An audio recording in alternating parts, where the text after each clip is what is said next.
Hey everybody, welcome to the podcast. Today we have a different type of story. We are going to go outside of the hunting and fishing world into the IndyCar racing world. But the reason why we're doing that is because our guest today is also an avid hunter and fisherman. He grew up in Payette, Idaho, and his name is Ray Robb. You might think, like I did, that there may be no similarities between hunting and fishing and IndyCar. But we do discuss that, and there are more similarities than you think. Stand by for a great conversation with Ray Robb. My name is Ray Robb. I'm the driver of the number 41 Goodhart Chevrolet in the NTT IndyCar Series for AJ Foyt Racing. And you are on the Tom Rowland Podcast. You're a natural. You got your own podcast? No, not yet. Yeah? Well, you should. One of these days. You should. You're too busy driving. Ray Robb, how you doing, man? I'm doing great, Tom. Excited to be on. Well, I'm excited to have you. You were saying before we started recording that you do a lot of podcasts and you do a lot of interviews, but not necessarily about fishing, which is interesting because you're coming from the IndyCar world, right? That's correct. And so you grew up in Idaho, which is, I guess, why you have a background of hunting and fishing. Payette, Idaho. How in the world does a kid from Payette, Idaho end up as an IndyCar driver? I don't know. I really don't know. I don't know how this happened. No, but it is pretty crazy. I mean, I'm one of two drivers ever to come from Idaho, and it seems like God's timing and His perfect plan to get me to where I'm at today. But I was lucky enough to be born into the passion of parents that loved Corvettes, so that's where I got my passion from. It's also where I got my name from. It's not because of the fish or they were marine biologists. There's not too many oceans in Idaho. So Stingray came from the Corvette. And then from there, I mean, I was just kind of in the right spot at the right time every step of the way, worked my way up to the karting ranks, and then on to cars eventually. So in Idaho, is karting a big sport in Idaho, or where would be the hotbed for that? To where you see most? I mean, you say there's only been two drivers come out of Idaho. Where do most of the drivers come from? Usually, I mean, I think as far as American drivers go, you're definitely going to see more of an East Coast influence. For me, growing up, I spent a lot of time in Florida because that's where we could race in the winter. So you had the Florida Winter Tour Series. And then on the West Coast, you had California as well. There's a lot of drivers there. Some professional sports car drivers have also come out of there, some IndyCar drivers, as well as some NASCAR drivers. So it's kind of the two coasts that you get, and then everywhere in the middle kind of has to funnel to both of those coasts. But being from Idaho, I mean, really growing up, we didn't have a whole lot. I mean, our hotbed in Idaho was probably Star, Idaho, when I was a kid. And it was a little quarter mile, super bumpy, super fast racetrack there. But now later it's kind of growing up, and it's kind of cool to see there's two new tracks that have gone into Idaho as far as go-kart tracks are. And so my hope is that we can get a young generation of drivers to kind of follow in my footsteps, and that I'm not just one of two. Maybe I'll be one of 20 in 100 years from now. Yeah, that's so cool. Do you see a path that you can help with that? Like that you can create a school, or you can do something with your success and what you've had? Yeah, I mean, I've been doing a little bit of that already. I go back every fall, and there's what they call the Spud Cup, which is like kind of our local regional championship race that we get to do. And during that time, I usually try and do some driver coaching of some young drivers. So I've worked with kids from, I think, about 7 to about 13 years old in the go-karting ranks to try and get them tuned up and just try and share the skills that I've got. Because when you're in a club level or a regional level like they are, you don't get that sort of grand view experience that comes from traveling the world for go-karting. And so from my perspective, that's what kind of expanded my horizons, was getting to be and see and do all those things around the world. And I got to see, okay, I might be the best at my local track, but I'm a little frog in a big pond when I go to somewhere else. And so I'm just trying to bring those experiences to them rather than them having to go out and get them somewhere else that's more expensive and a lot more challenging to get to. That's got to be very rewarding for you. I think in any sport, when you achieve a certain level and then you can pass on your knowledge and your experience, that's super rewarding. So when you start with karting, what is there like a natural kind of progression to Indy, or like, I mean, there's so many different ways that you can go about it. Like you ended up in some NASCAR stuff, and then there's the truck series, and you have all this other. Is there a kind of a common path, or do you just take these opportunities and run with them when they come your way? Yeah, I mean, most drivers starting go-karting. I mean, that's really the foundation that you have to have because it teaches you racecraft. It teaches you basic mechanics of when I put a stiffer rear axle in the cart, this is what it's going to do. When I put stiffer rear springs on a car, it's going to be a similar idea, a similar feel that you get. But in a go-kart, it's much more visual. And I mean, you're pounding the axle out of the rear end of that cart and then put a new one in. So you get to see the effects of everything working together. And so the next step up from there is usually a lower level of whatever the series that to is. So racing is kind of unique because it's not like other series or sports where there's just one single ladder that leads to the top. It's more like shattered glass. You can kind of split over here and come back this way and then come back over this and then go up to the top. So a lot of young drivers, they'll go through what I have gone through, which is the road to Indy. And so that's kind of like the junior ranks that lead to IndyCar. So they have the single A, the double A, the triple A, and then the major leagues of IndyCar racing. And that's a great platform to use because they're racing on the same weekends as IndyCar. They're usually running with a lot of the same teams that IndyCar drivers have run with. So there's a lot of experience and a lot of knowledge that kind of transfers or trickles down through the different ranks in the junior leagues. And so it's nice as a young driver as well to kind of have that inspiration of being like, hey, Ray Robb was in the seat that I'm in 5 years ago. And if he can do it, I can do it. So it's kind of cool to see the progression as you go through the ranks. But that's usually what I'd recommend to young drivers is they want to go into IndyCar, start in the junior ranks of the road to Indy, the open wheel series. Nice. And when you were a kid, you obviously have a background in hunting and fishing and the outdoors. How could you balance, like, it seems like the summer would also be kind of karting season, right? How do you balance your time in the outdoors with this, what started, I guess, as a hobby and turns into something far more than that? Yeah. I mean, I attest that to my parents as well. I didn't miss a hunting season until I was about 12 years old. And the only reason I missed that is because I was on the other side of the world at a go-karting world championship over there. So I just grew up being in Idaho. It was at my fingertips, essentially. I mean, I had hunting and fishing pretty much in my backyard.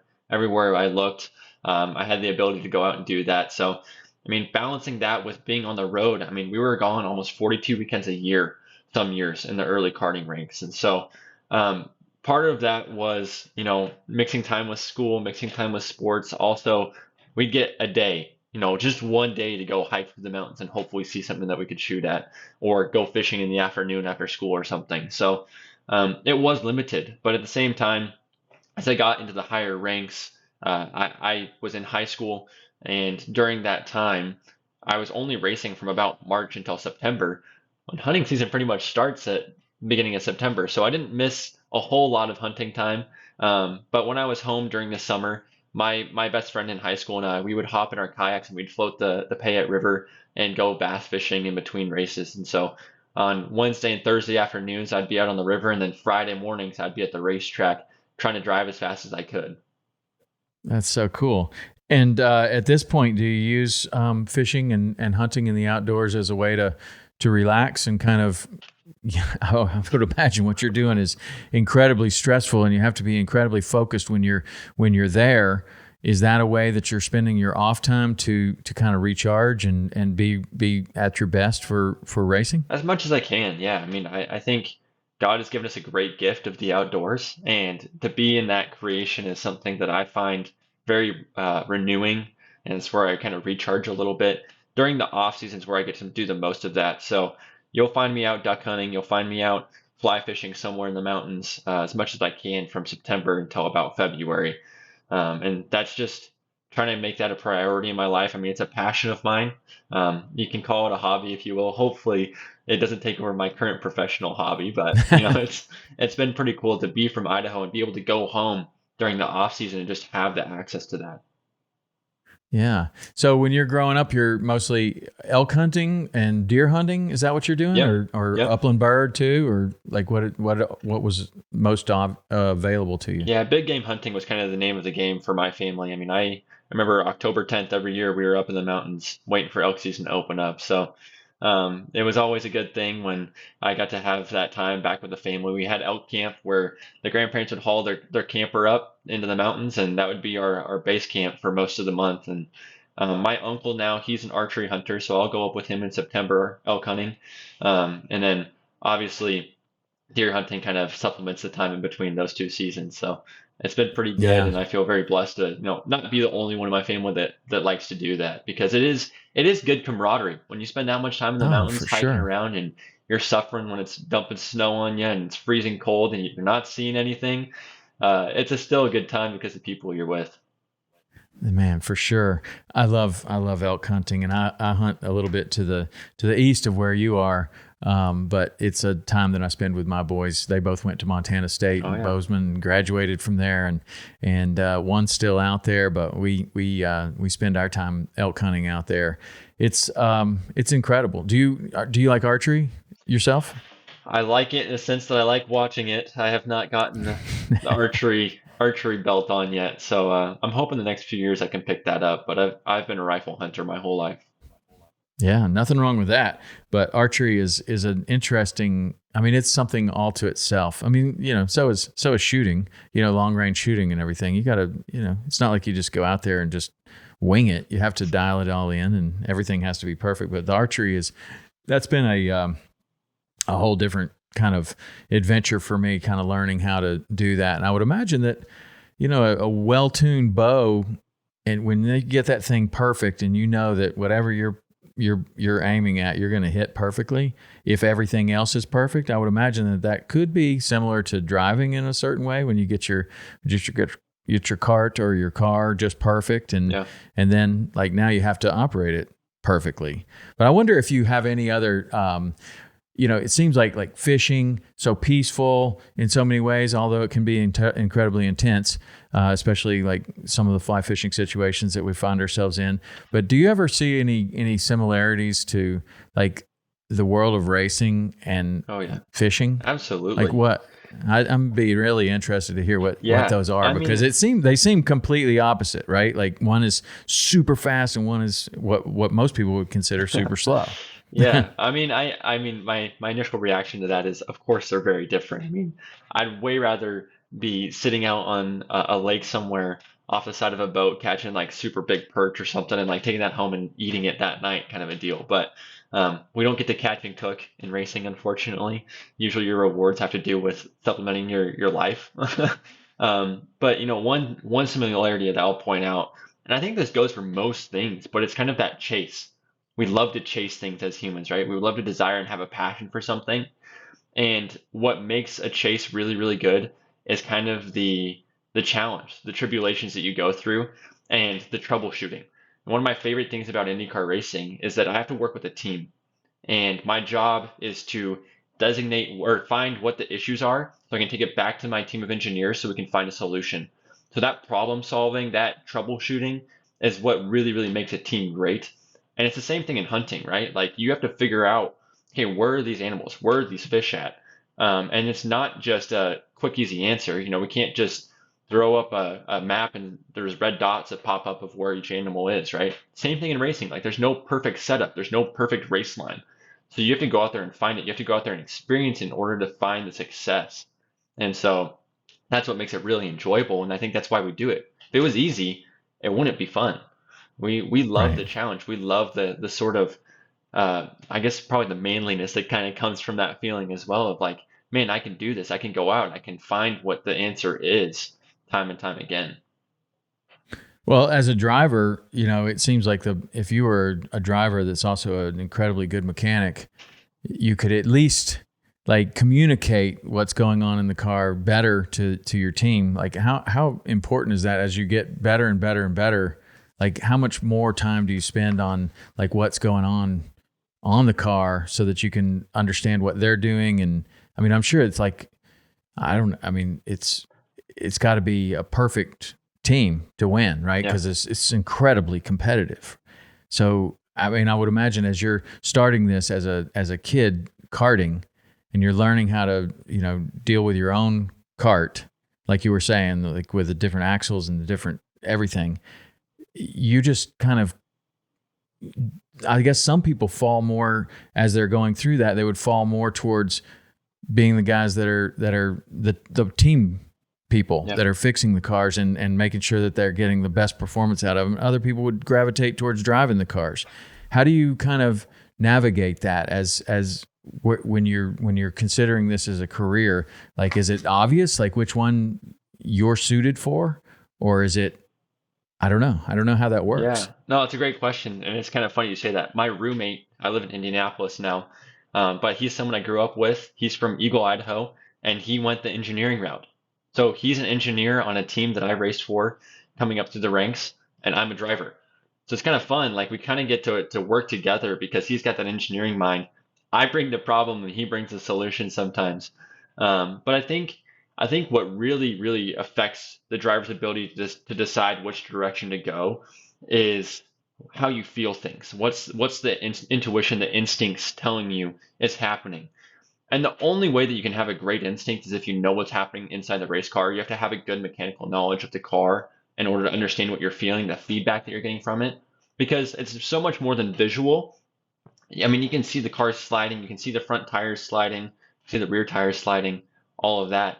But what really is telling you what's going on is your butt. I mean, everything is being transferred through the seat of your pants, where you're sitting in the car, how that yaw is being transformed through the load and through the bumps. I mean, we're dealing with so many different factors, and it changes the whole package. And so if one part of that package is wrong, you might have to change everything else to get that one right, or you change the one and it fits the package. So it's just a matter of how are you feeling things? What are your instincts telling you that you need in order to go faster? And so I think the guys that go more towards the engineering side, they really, really tune into, okay, what's the tire pressure? Is it half a PSI higher? If I get a half a PSI higher, it'll come in halfway through the lap rather than on the first lap, kind of a deal. And so there's just a different decision-making process that happens when it comes to how do you get the speed out of the car. I mean, there's someone that's really, really in tune to the process of it versus the actual happenings of it, I think. So there's definitely personalities that go along with those, but it's definitely hard. I mean, I think a lot of guys that grow up go-karting, they want to be race car drivers, but sometimes it doesn't work out. They don't have the backing because unlike, basketball, baseball, it's not usually the best drivers that make it to the top. Usually it's the guys that have the best abilities, but also the best backing. And so you're looking at the best in the world, but they have to be just as good off track as they are on track. You have to have the whole package. Now, when you say off track, that's sponsorship and just like personality and the ability to raise that money. Absolutely. Or is there something else? Absolutely. Yeah. I mean, you got to be a spokesperson for the brand that you're representing everywhere you go. And then that also is how you network, how you visit with people, how you change people's lives. I mean, when you meet someone, you have to be able to make a difference in their lives some way or another. And I'm being very dramatic about this. I mean, I'm making it sound like a lot more than what it can be. But if you have someone that is a fantastic driver, I mean, on a school rating, they're probably an A- driver. But if there's a guy that has the B+ driver rating, but an A+ off-track rating, they're going to be the ones in the seat because they can stay there. They have longevity there. And honestly, the thing about racing is that you do have a lot of instinct, a lot of talent, but hard work beats talent every time. I mean, you're going to have a guy that is a really, really, really good young driver, but if they're not putting in the work to make it to that top level, they're not going to make it. They might make it to that top level, but they're not going to succeed. And so it's the driver that puts the time in away from the racetrack that really has success on the track because our time is so limited. The further you get up in the ranks, the less time you actually get in the seat. So I'm spending much more time in the engineering room and out knocking on doors and doing sponsor events than I am actually driving the race car. Isn't that funny? I mean, that's so similar to, in fishing and sponsorship in what we do, right? And you get to this point to where all you're doing is fishing, and then you kind of transcend to, okay, well, now we have to, we have to learn this whole sponsor world, and you find yourself fishing less, but then the fishing, which was once the hardest part of the whole job, becomes the easiest part of the whole job. Like, if you can get this other part, we can go back out there and catch fish. And it sounds almost the same thing as like what now it's like driving. That's the easy part for you now. The other part, maybe, I don't know. How did you learn about sponsorship and how to act off the track and all of that? Did you have some good people around you, or is that the School of Hard Knocks? Yeah, I mean, it's a bit of both. I had the School of Hard Knocks and I had great people around me. I mean, I remember, let's see, it was 2016. So I was around 14 years old. That was kind of the time that I was making the transition from go-karting into cars. And at that time, my parents had kind of funded my career. I was lucky enough to be in a spot where my dad was semi-retired from the grocery store that they owned. And so he could be on the road with me as my mechanic. And he got his go-karting dealership license. He was working on my engine. And so he would buy and sell the go-karts that I was racing in. And that's how we kind of supplemented my career as I went through the ranks, so I could have good equipment, but also be competitive and be on the road all the time. But as I moved into cars, he couldn't be my mechanic anymore. He couldn't be my engine builder. Those had to be a team of people. And so we had to figure out a way to make it into that next level, how to break through. And so my manager actually came on in 2017, and his name's Peter Rossi, and he's the father of Alexander Rossi. People might recognize that name, and that's because Alexander was the 2016 Indy 500 winner, currently drives for McLaren in the IndyCar series. And so they figured out a program that worked for him and then met us with it.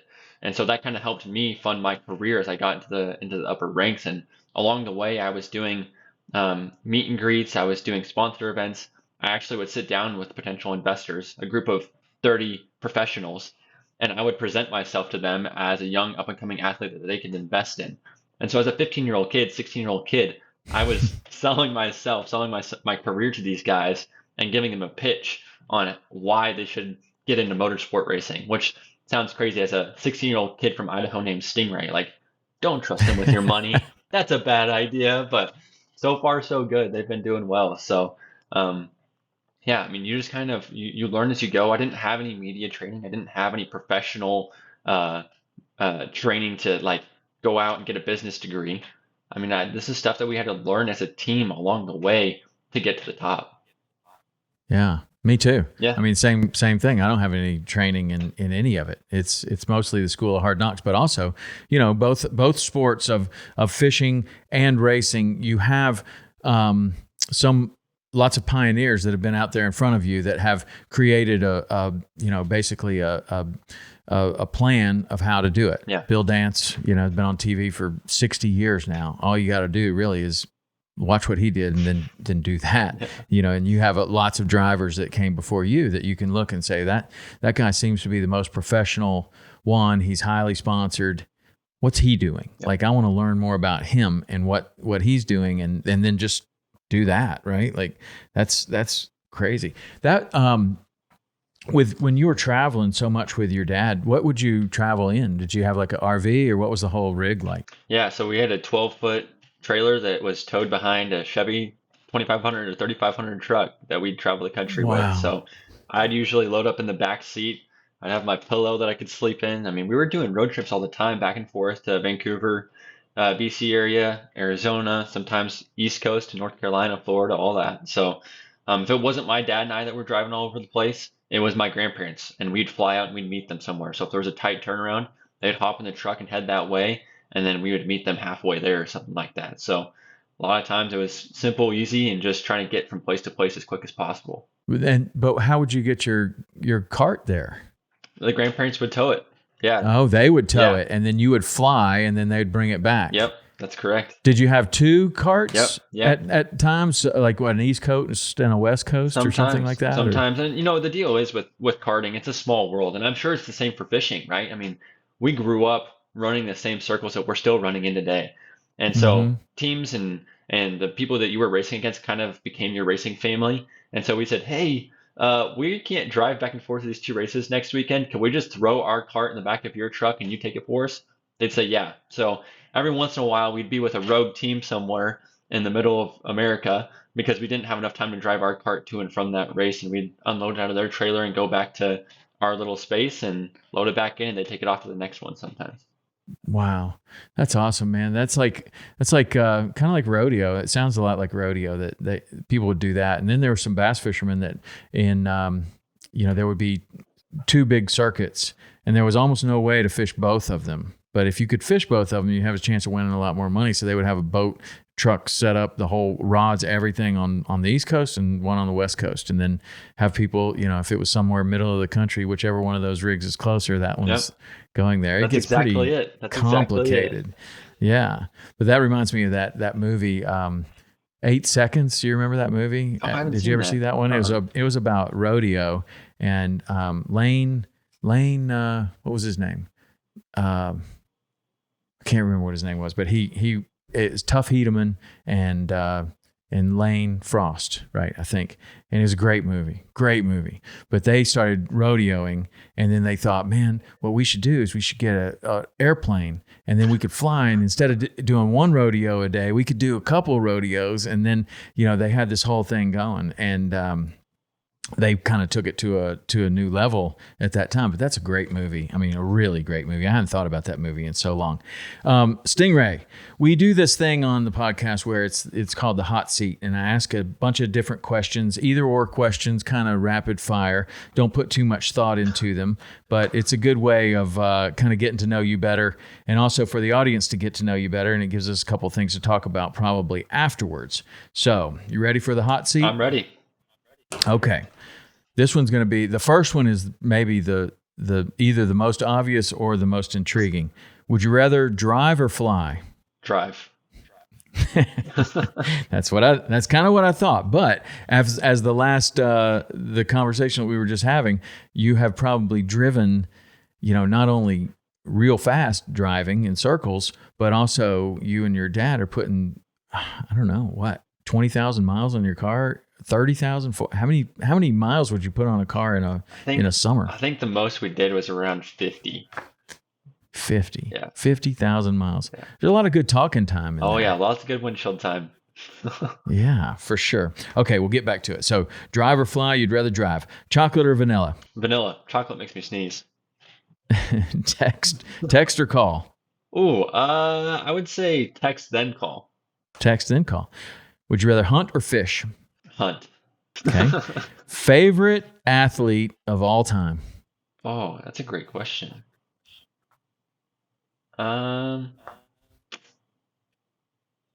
Shoot, I'm gonna say MJ. Good one. Okay, you know what a Rubik's Cube is, correct? Yep. Okay, if you had a choice of going to prison for 2 weeks or go to prison for the time it would take you to solve the Rubik's Cube, give me the 2 weeks. Which would you pick? 2 weeks would be way faster. That's kind of my answer too, except you could pull the stickers off. I remember pulling the stickers off when I was a could kid. do that. I just saw this guy the other day, and he was juggling 3 Rubik's Cubes, and while he was juggling them, he was solving them. Oh my goodness. And I was thinking, what in the world? I put it on my social media because I thought, what have I been doing wrong? This guy can juggle 3 Rubik's Cubes and solve them all at the same time, and I haven't been able to solve one yet. Okay, so would you rather have 10 million or 1 million now or 10 million later? 10 million later. Okay. Favorite car of all time? 1966 Stingray Corvette. You can do one outdoor activity. You can do it as much as you want, but that's the only one you get. What are you picking? It's funny. This is counteracting my last answer, but fly fishing, probably. Okay. And if you could fly fish for one species, you could fish as much as you want, but you could only fish for that one fish. What would it be? Probably trout. Any particular type of trout? Well, I was going to leave it general, so I had more options. No, we push it. We push the edge here. What is your favorite kind of trout? I would say cutthroat. I would think that from where you're from, that would be the answer. Yep. Idaho has some of the greatest cutthroat trout fishing in the world, and the Snake River Fine Spot cutthroat, it's right there. Yep. I mean, that's the only place it lives, and the Yellowstone cutthroat too in Idaho.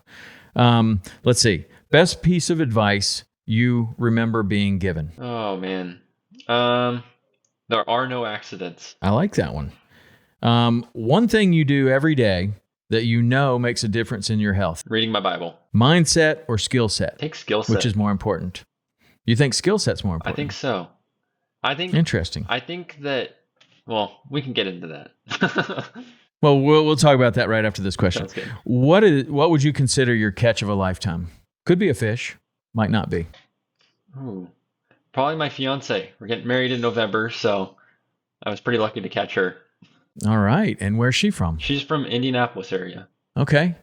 And does she know about racing, or Oh, yeah. did she kind of grow up racing? She's a race fan? Yeah, being in the Indianapolis area, she had to know it one way or another. I mean, Indy 500's Yeah. the biggest race in the world, so for her, it was like, oh yeah, I'm sure you're a race car driver. That makes sense. But it's actually kind of funny. One of our first activities was going to her parents' house and going frog gigging. So I knew that she liked the racing side, and then I found out she liked the hunting side. So I kind of won the lottery on that deal. Well, can she cook frog legs? She can. She does good. Okay, well that's the grand slam. Yeah, She likes all of the things, and she's a great cook. that's right. That's fantastic. Pretty good. Yeah. So you're getting married in November. Do you know where you're gonna get married yet? Yeah, we're getting married in November near the Indianapolis area, and then we're gonna do an Idaho reception about a week later with my whole side of the crew. I got a large family, and it's a bit of a mess, so I said, you know what, forget it. We're gonna come to you guys. We're gonna throw a party there, and then we can have 2 awesome weddings. That's a good idea. And then it's November. Is that when it's going to be That's right. in Idaho? That's a beautiful time. Yeah. It's a beautiful time in Idaho. Man, there's nothing like the fall in the West. That's right. I love that. I mean, the fall in the South is really nice, with the leaves changing and everything. But there is a certain feeling, like this impending winter coming, and you're just like. You just see everything scurrying around like we gotta stock up. You guys have no idea what it's going to be like here in about 4 months. Right? Yeah. It makes you not take it for granted, I think, too. You feel that pressure. Yeah. Like, okay, it's a nice day. We're going to go out and we're going to use it. I know, you really do. I mean, in the South, when it's fall, it's just a really nice time to be outside. It's a really nice time to be in the woods, but you don't kind of feel like if we don't use this now, we're going to be sorry in a few months where we're just going to be sitting inside. That's right. What did you think about the Idaho winters? It sounds like you were on the road 42 weeks, so you didn't have to necessarily deal with the Idaho winters like some people, but Idaho's a cold state. It is. And where you are, I would imagine, is really cold. I know the other side of Idaho where I spent the most time, on the South Fork of the Snake River. You have the Snake River that comes really close to you, but it's slightly different. Yep. It's very cold over there. It is. Yeah, where you are. I mean, I've heard stories of family members that used to live there where it'd be negative 40 in the winter with, a wind chill that's on top of that. So we're not quite that cold where I'm from, but in the winter times, I mean, usually it was go snow skiing or duck hunting. Those were our 2 activities. So you'd wear the layers and head out and enjoy it. I mean, I really love 4 seasons. Having 4 full seasons in Idaho was one of the things that I enjoyed the most about it. I mean, obviously the scenery is great, and the activities are great, but being able to kind of like see the process of each one, I really enjoyed. So when you're duck hunting in the wintertime, are you finding a spring or spring creek, or how are you hunting ducks? I mean, there's a lot of options there. There's some hot springs in our area that we used to go hunt, and there's also the river, the Snake River, that rolls through that never really quite freezes over. Sometimes it gets close and we avoid it on those few weeks, but the hot springs are really cool because they'll flow into a ditch, and so everything's frozen over. You can go jump shoot the ditch and shoot a few birds out of it. So it's a good time. Nice. Yeah, that's cool. And what ducks are you getting primarily? Lots of mallards. Where I live, it's actually a lot more wood ducks, which is interesting. One of my first ducks was a wood duck. And so mine too. Yeah, it's kind of funny to see. Like, I'm now living in the Indianapolis area, and they're like, "You shot a wood duck? No way, that's cool." So I'm like, well, yeah, you don't have wood ducks. You don't have wood ducks in Indianapolis. They do, but they're just a lot fewer and far between. So I guess it's a rare thing here. But I haven't been duck hunting here, so I probably shouldn't speak too confidently about that. I mean, a wood duck, I think, is the most beautiful of all the ducks. I think. I agree. And you have a lot of programs where, like, Boy Scouts or different groups will build the wood duck, boxes. Yep. And it's pretty. And then they'll use them, and they put them all around lakes and stuff. And I think that's really helped the population in certain areas. But I love the wood ducks. I think they're the most beautiful duck we have in North America. And they make really cool sounds too. No, it's not just your standard quack, which I like. Yeah, that was my first duck too, wood duck. I bet that's a lot of people's first duck. You got like I think wood ducks are like a duck that if you have like a little piece of property that you could hunt on with some trees around. Yeah. you probably got a pretty good chance of having a couple of wood ducks there where I don't know if you're going to really pull in, 50 mallards, like a little larger area maybe, but mallards like to pour into those They do. little tiny places. They do. My son in Montana, he's got a little spring, and man, it doesn't take much, and they will cover that thing up.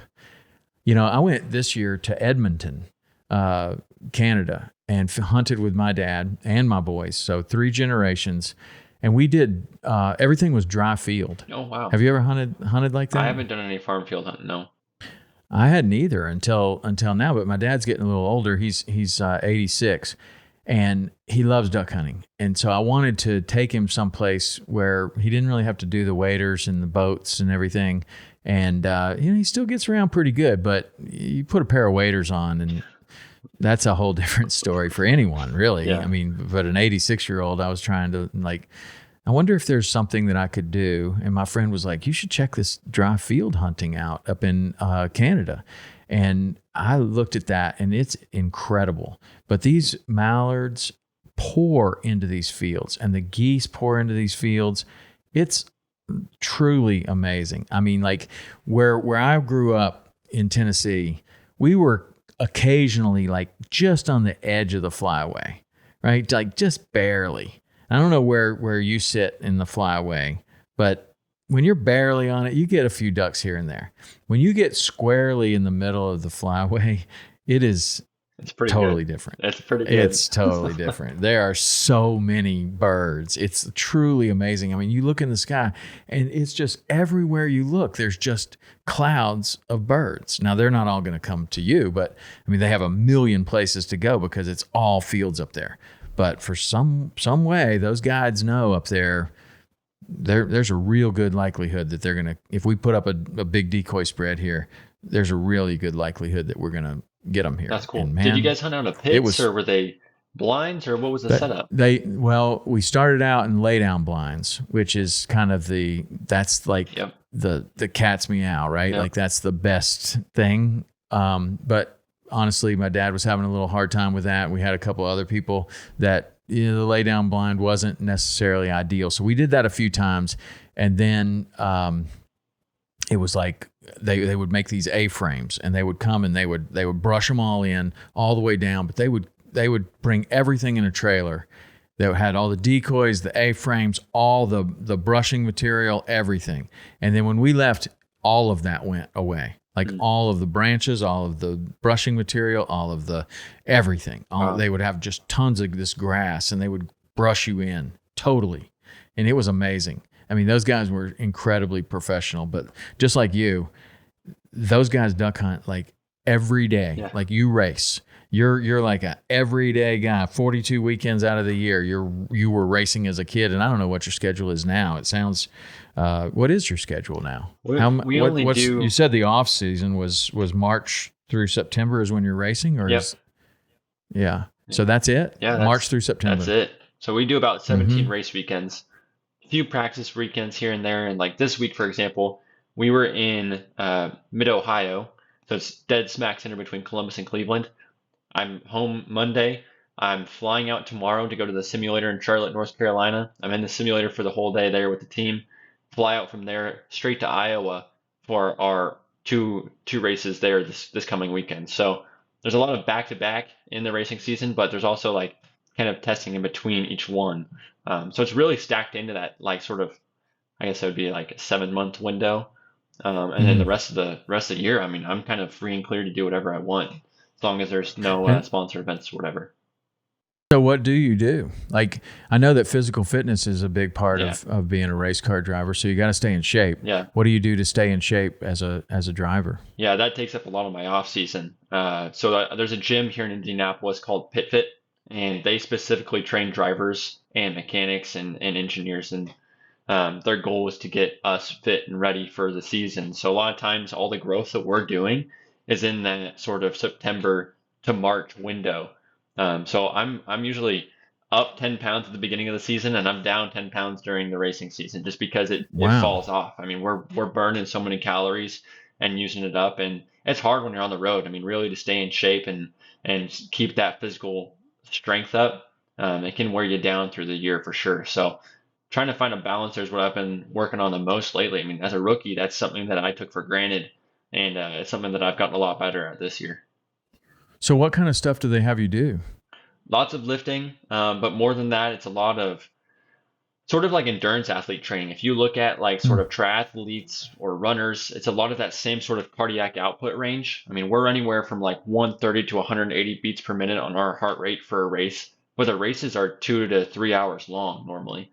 And so for that time period, you got to be able to sit in the car, have your heart rate elevated at that level, but also inside the cockpit can be 130 degrees.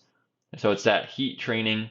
So we sit in the sauna, we'll go out, we'll do a little 20-minute exercise where you're at max heart output, and then you go back and sit in the sauna and you'll do cognitive training. So they'll have reaction, they call it synaptech, and so it's a lot of visual reaction.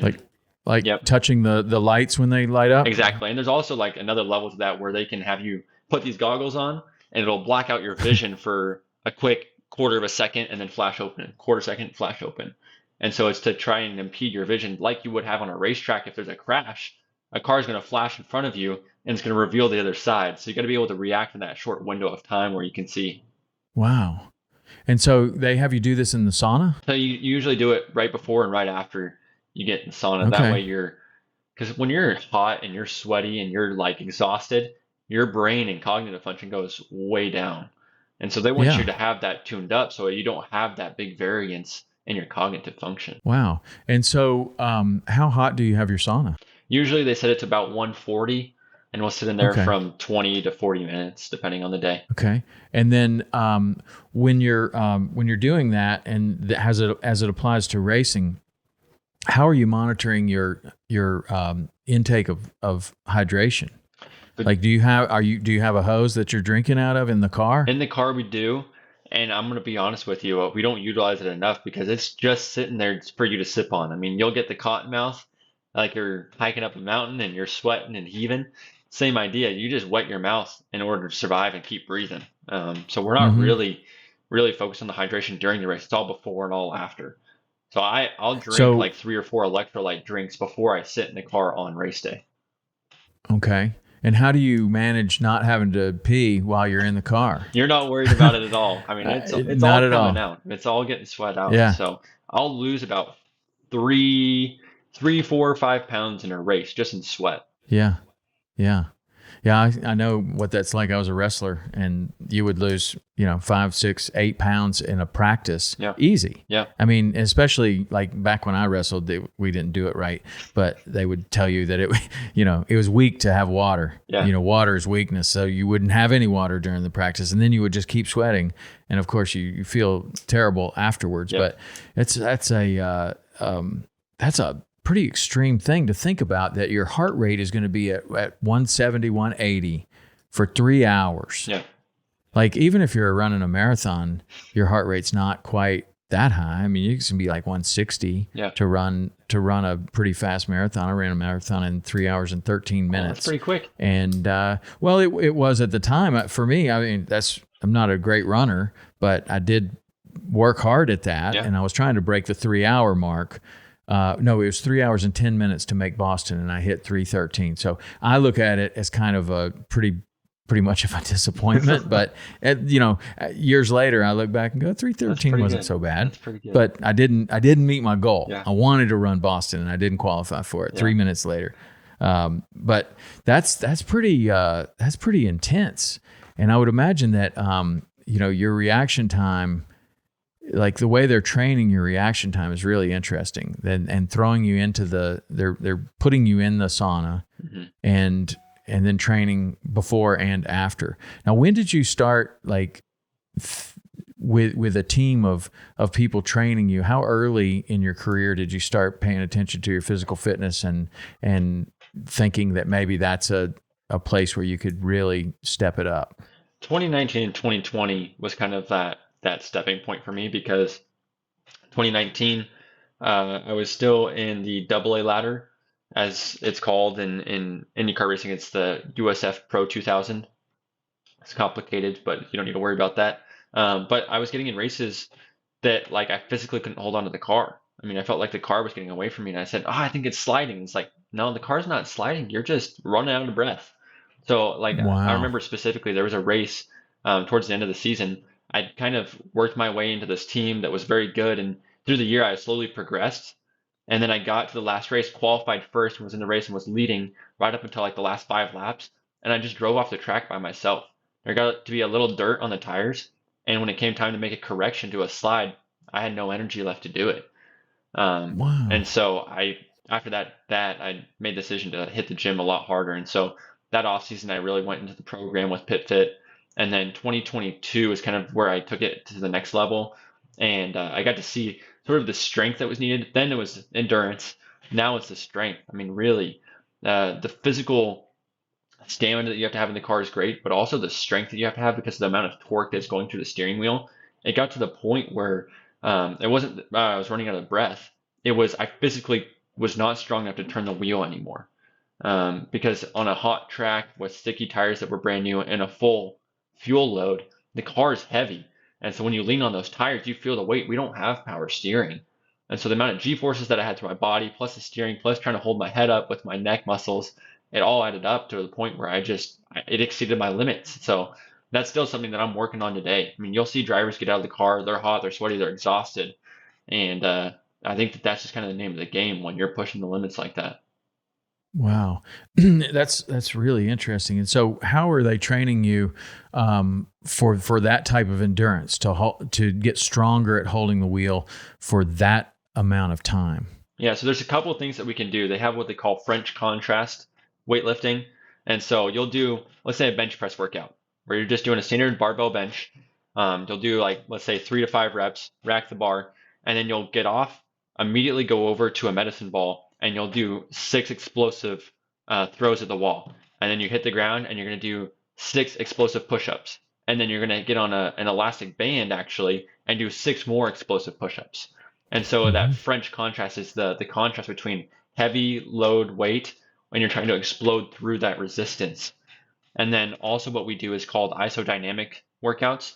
So same idea, you'll do a bench press with what we usually do dumbbells instead of barbells, but instead of doing a full range of motion, you'll stop halfway up and hold for 5 seconds. When you finish holding for 5 seconds, you finish the rep, go all the way down, go up to halfway, hold for 5 seconds, and you'll do that for about 90 seconds at a weight that is on the limit of being at failure. I mean, you want your last rep to be a grind to get it out. So we'll do those kind of in offset weeks. So one week we'll do French contrast, the next week we'll do isodynamic, along with that's kind of our accessory work along with the main workout, whatever it is. Wow. And so what would the main workout look like on a day like that? Usually it's a full body lift, so you do a bench or a squat or a incline bench and a deadlift, something like that. And then usually the isodynamic or the French contrast would be tied in. So French contrast would usually go straight in with the workout. Isodynamic would be an accessory part. And then in between each day, we would do a cardio session. So we have threshold workouts. We also have sort of a steady state long endurance day. And then a lot of times what we'll do during the off season is we'll have sort of competition between the other drivers where we'll do a 10K ski erg or a 10K row. Or one of the things that they always love to introduce is the death ladder. The death ladder is you do 100 meters on the rower and then 1,000 meters on the ski erg. Then you'll do 200 meters on the rower and 900 meters on the ski erg. And so you're going from one end to the other on both machines. And that will wear you out. It's about a 40-minute workout when you do it that way. What's that called? Death ladder. It's called the Death ladder. I love it. Yeah. I'll definitely be putting that in. Yeah. And because it has a really cool name, it'll be perfect for my group. That's good. I really like that. I've never really thought about doing that. I have 3 skis in my gym. Perfect. And then we have like 13 rowers. But I've not heard of I spend a lot of time thinking about and reading about workouts and different modalities and stuff, but I haven't heard of that French contrast and the isodynamic. I've seen that, but not by that name. It's really interesting.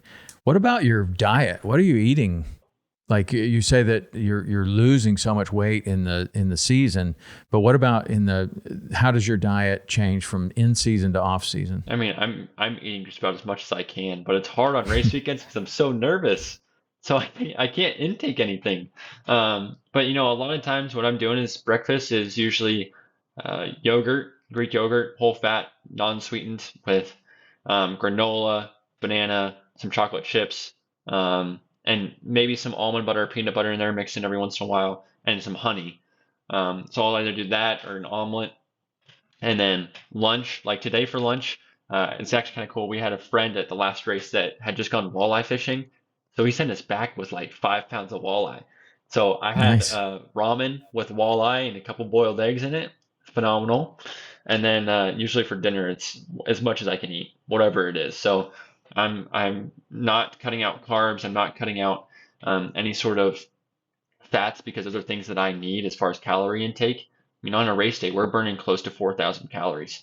Um, After the race, it's usually around 38, 3,900. So I'm eating and trying to recover with as much food as possible.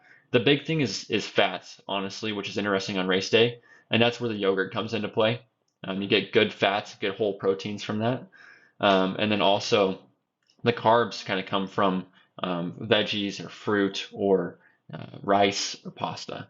So Mm-hmm. it's a big combination. There's not really anything that I try and cut out as far as types of food. Just no processed foods if I can avoid it. No sugars that aren't natural. So it's usually pretty limited on that side. But if I can have honey, if I can have a little bit of fruit, it's usually pretty good to get me through the day. Mm-hmm. Are you working with a nutritionist, or do you have anybody that I have helps you with your diet? I have, yeah. So at different times, I've kind of checked to make sure that I'm still on the right track as far as foods go. And I got the green light last time. One thing they had me introduce is dried fruit, which is interesting because it's higher caloric intake with Yeah. less of a filling food. So that's kind of a snack that I'll have in between meals. Wow. And at what point did you notice that the changes in your diet were really making a difference in your performance? Probably about 2021, so 2 years ago. Yeah. Sorry, more than that. Okay. That's more than 2 years ago. It's 2024 now. It's crazy. Yeah. Yeah, but I was running out of energy through the day at the racetrack. I mean, I'd get off the racetrack, I'd feel good on track, but I'd come in and I'd sit with engineers and I'd be lights out, fall asleep, sitting in the engineering room. And so I'd have to go lay down, take a nap, reset, and I'd eat, and I just feel very sluggish and lazy.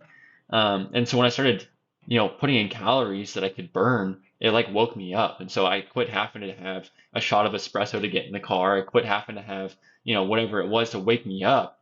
Um, Food's a great thing. It's a tool that we need to utilize more often. I think people underestimate that. Right. Like if you're low on energy, you check your diet out, it can change your life. I mean, the way that I train, the way that I'm racing, it affects how I eat. The eating should not affect it. If that makes sense. Right.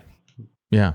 Yeah. You're eating based upon your input Yes. and output. Yes. Right. Like your input is basically in proportion to your output. Right. Yeah. You have to have enough calories to support yourself and your brain and your focus and your body. Yep. And if you're not getting that, you feel dead. Yeah. Right. Absolutely. So what about your daily schedule when you're in season versus off season? Like you seem like you're just going all the time, and this is you're a professional athlete. Yeah. You're what does that look like in season versus off season? I mean, in season, there's a lot more activity for sure. I mean, there's a lot of engineering meetings. I'm spending more time on the simulator. So I actually have a simulator here at my house that I get to train on. So yesterday, for example, we were on track racing Sunday, drove home Sunday night, Monday morning rolls around. I took it as kind of a recovery day. So physically, I'm not doing a lot. I did a little bit of rock climbing and rode my bike a little bit. And then I'm eating what I can. But then I'm on the simulator for about an hour and a half with my team getting ready for this next weekend's race. So we did a little bit of online training there to just practice passing, practice race lines, all that stuff so that I'm ready to go, kind of switching gears to the next event, switching to looking forward rather than looking back at the last race that we were at. Wow. Does a simulator wear you out like the car? It can. If you spend enough time on it. It's funny, yesterday I was starting to feel it because I was still sore from the race from Sunday. But I was joking around. We're having a series of ovals coming up, and I said I think my right shoulder is going to be bigger by the end of the season than my left shoulder from turning left so much. But that's just the way it goes, I guess. You got to figure out how to get through the pain a little bit. Wow. I wonder, I don't know anything about this. Is fascinating to me because I think that it's, your physical performance, even in something like fishing. I mean, the type of fishing that I did, basically pushing a boat, 16-foot boat with a stick, a couple guys in front. It's usually blowing 20 miles an hour right in your face. And so it is a lot like being a professional athlete. And I found that, I was doing okay, but kind of like you, I started to get in better and better shape. And then I realized, this is a direct proportion to my performance on the water. Yeah. I have more focus. I have more energy. I'm better at talking to my customer. They're having a better time. I'm able to be attentive to their needs and what's going on with the tide and the wind and and I'm able to catch more fish. And so I found getting in better shape, I was catching more fish, and I was a better fishing guide. Yeah. So that led me to want to get in better and better and better shape. That's where the running came from. And then now it's like, okay, well, now what can I do? Like, can I pay attention? What happens if I pay more attention to my hydration, my electrolytes? Mm-hmm. And then the performance goes up. And what happens if I pay more attention to my diet? The performance goes up even more to where it becomes almost like an obsession. Like now I want to be in as good a shape as I can possibly be in because I see that turns into dollars in my pocket, being able to be a better fishing guide on the water. Yeah. And I see that with so many sports. But I wonder in racing, like, do they test for performance enhancing drugs? Yeah, they do. Like it seems like this physical stamina would be a place where you could actually really improve your physical stamina with certain drugs. Absolutely. I would imagine, but I don't follow racing enough to know if that's like something that's common that people get popped for a drug test. Yeah, and there definitely is drug tests that go on. A lot of times it's drivers that have been smoking something that they shouldn't be. They get popped for it. But I mean, there's also been stories of guys where they said, "Man, I'm feeling really tired at the racetrack," and then someone says, "Hey, take this pill; it'll wake you up." And so they take the pill. It's like the best race of their career. And they're like, man, what was that? It's like, that was Adderall. And you're now banned from the series for the rest of your life, kind of a deal. So they're very, very attentive to that. And they want the drivers to be healthy. I mean, that's a big thing in IndyCar racing is they have a very good safety team and medical team. And so they don't want to see your performance be bad. That's not why they're limiting us. They want us to be healthy and have longevity in the career that we are in. So they're helping us find natural ways to do that. So they do cognitive testing preseason, and they also do vital checks during the season. They'll do random drug tests during the season. So they're trying to make sure that everyone on the teams, so not just the drivers, the mechanics, engineers, everyone is doing their job to the best of their ability and also staying healthy. Yeah. Well, I mean, it makes all the sense in the world. You can't get behind a pickup truck and go 55 if you've had things in your system, right? Yep. So why would it be different if you're going 200 miles an hour? Like it seems like, but I was thinking more along the lines of like performance enhancing drugs like steroids or like things that can help your like even blood doping of like the same things that bicycle riders do. Like it seems like that could be very effective in driving, and I'm sure that with as much money as on the line and everything else that they are definitely testing that in all the drug tests. It's just interesting. I never even thought about that for a driver because obviously in talking to you, the physical strain on being a driver is intense and more than most people realize, I think. And then, of course, if you want to be really good at it, then you see that not only as a place that you have to have that, but a place that if I get better here, I'm going to be better out there. And that's a controllable factor. Like you can control your diet, your hydration, your training. To a point that's, I don't know. I just never really, I guess I'm not as much of a race fan as I should be but I didn't, I knew that. We'll win you over eventually. Don't worry. Yeah. Well, no, I love watching it, but I just, didn't know that about how much you're paying attention to what you're doing in the gym. Yeah. And even the pit crew, man. Now this part I do know just slightly about. Do the pit crew train at the same kind of fit crew place that you train? Some do. My pit crew does not currently. They do have their own gym at the shop that they work at that they can train on as much as possible. But honestly, right now we're in the midst of the season where it's just go, go, go, go. So they're turning the car around rather than practicing pit stops. Right. So our pit stops, Right. because I'm on a smaller team, are not as good as some of the others where they're training every single day in that area. But you definitely see it. I mean, you can definitely see the advantage of someone that is fit and fast on the tire changing, because tires aren't light, they're heavy. So to be able Right. to pick one up and throw it around and throw another one on, you got to be strong and you got to be quick and accurate. But the advantage of just a slight improvement on that is It's huge. massive. It's huge. Massive.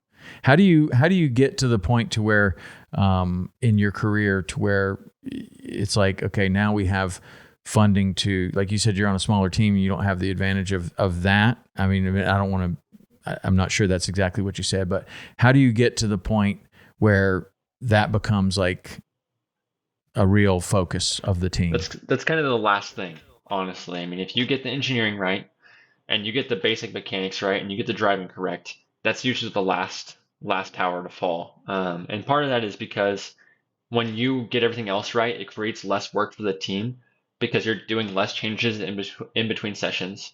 You're dealing with less fatigue on the mechanics in between races because it's usually a larger team. So instead of having 7 mechanics, you have 10 mechanics. So that the extra 3 people really makes a big difference on how quickly a car goes together, if a new wrap needs to go on, if a new wing needs to be put on. All that stuff just happens much more quickly and efficiently. So it opens up an extra 45 minutes at the end of the day. They can hop on the pit stop car and practice pit stops. Nice. Yeah, that's super interesting. So as far as like this year goes, do you have any hunting trips other than what I know you got the wedding you're planning, hunting, fishing trips that you're looking forward to? Yeah, so actually I'm having my bachelor party coming up here pretty soon. I had a small window during the Olympic break that we could fit it into. So I'm going to get some of the guys ready to go up fishing. There's a high mountain lake that I like to hike into near where I live. So hopefully I'll catch a few cutthroat there. It's one of my favorite places to get up there. And it's just so quiet and so peaceful and it's so beautiful. So that's the goal. And then for the off season, definitely some duck hunting, definitely some upland hunting. My uncle, he takes me upland hunting as much as I can get him talking to going. He's got 2 wire hair pointing griffins. So we'll head to the mountains with Nice. them, and my other buddy's got a yellow lab and a boat. So we'll hit the river in that and go get some ducks and maybe some elk hunting, fit it in there somewhere. I got to figure out where that's going to be. Hopefully in October, I'll be making a trip back to Idaho before the wedding if the fiance lets me sneak away for a little bit. Nice. On the upland bird, are you hunting chukar, grouse, pheasant, all of them? Yeah. What are you hunting? Yeah, we got huns, we got chukars, we got grouse, all that stuff. So I actually tripping on my words here. I found my first chukar during the off season this last year, and it's kind of cool too. It was like wildlife day because my fiance flew in with me. We were going to go out for the weekend and see the family, see the mountains, get to show off Idaho a little bit, winter over. And on the drive up to where we were chukar hunting, there's like 100 head of elk. They're bugling down in the valley below us as we're hunting up this mountain shooting chukars. And it was like, when you go chukar hunting, usually you'll see 10 to 14 birds on a good day. We saw like 35, 40 birds. Wow. It was unbelievable. And it was just like, what the heck? And then on the way home, we saw like 3 bald eagles, like 14 deer. It's like unbelievable how many animals we saw. And she's like, is this normal? And I'm like, no, don't get used to this. Like, you're going to come with me every time we go hunting. So it was pretty cool. Did it winter over? Oh, yeah. Yeah, definitely did. It was good. It was a very good day. That's fantastic. Well, man, I've loved this. I really had a great conversation with you and learned a ton about racing, and it's cool that we have commonality in the hunting and fishing world. Yeah. And I really appreciate you coming on and sharing your story with us. Absolutely. Thanks for Tell having people me on. how they can, tell people how they can follow you and cheer you on. Yeah. So I'm on all social medias at Stingray Robb. That's Sting Ray and then ROBB, 2 B's in Rob. My website is www.stingrayrob.com. And if you want to follow on the IndyCar series, racing, you can go to the NBC Sports Broadcasting app, Peacock TV. We're also on the USA TV network for some races, so you can tune in there as well. And what's your number? I'm number 41, and I'm in the Good Heart Chevrolet. So it's kind of cool. The car's white with paw prints all over it, and so you can definitely pick us out. It's an iconic livery that we have. All right. Well, we'll be watching. We'll be cheering you on, man, and good luck with your wedding, and also with all of your hunting and fishing. We're glad to have you in the hunting and fishing community, and you'll have that whole community behind you as you're racing all year. Thanks, Tom. Appreciate it. All right. Thank you. All right. We'll be back next week with another awesome guest, and thank you to Ray Robb for coming on and sharing his story. All right. See ya.